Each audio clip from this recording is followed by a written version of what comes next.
quite possible that the 1960s represented the last burst of the human being before he was extinguished.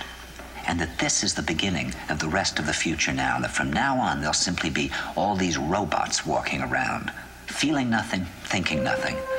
And there'll be nobody left almost to remind them that there once was a species called a human being, with feelings and thoughts, and that history and memory are right now being erased, and soon nobody will really remember that life existed on the planet. These some crazy times that we living in. Love has been lost, but hate is unlimited. Kids is outlaws while parents out kicking it. Drinking, hand sipping it, blunt is roll hitting it, filming it. Instagram, Snapchat, feeling it. Internet, cause we all slaves to the internet. Celebrity porn stars grabbing our interest. Why they put our freedoms and human rights in arrest? Just another case of donkey versus elephant. Hillary and Donald Trump running to be president. Now more than ever, our voices are irrelevant. They don't really care about us, that much is evident. Better watch your back and uprise imminent. This is not a dream, motherfucker, I envision it. We ain't gonna stop till you all pay dividends. Tell me once again how the fuck we forgiving them? Kids adopt feminine male role models and go on Instagram and Snapchat to follow. Might think it's a joke, but son, I'm dead serious. This about the time all children get curious. Venture off on their own into the mysterious. Daughters acting like men and sons having periods. Synthetic marijuana, electronic cigarettes. This can't be the signs of the times that we living in. It's about time that we start to reverse this. Through this rap thing, I'll carry out the service. I can see you shaking in your tight jeans, nervous, cause your lifestyle has left you with no courage. Lost in the mist, still searching for a purpose. Gotta keep working, cause it's you versus the man in the mirror. It couldn't be clearer. Nothing but knowledge whenever I drop verses. Okay, yes, we're bored.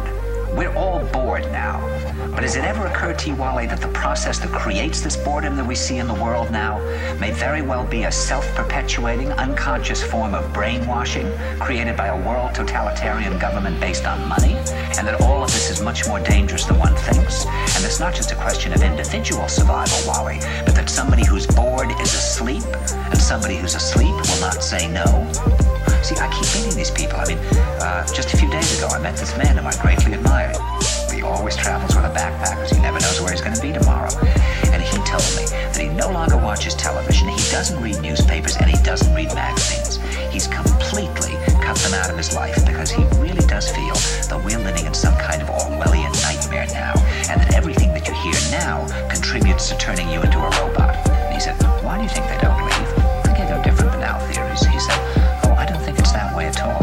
He said, I think that New York is the new model for the new concentration camp, where the camp has been built by the inmates themselves, and the inmates are the guards, and they have this pride in this thing they built. They've built their own prison, and so they exist in a state of schizophrenia, where they are both guards and prisoners, and as a result they no longer have, having been lobotomized, the capacity to leave the prison they've made, or to even see it as a prison.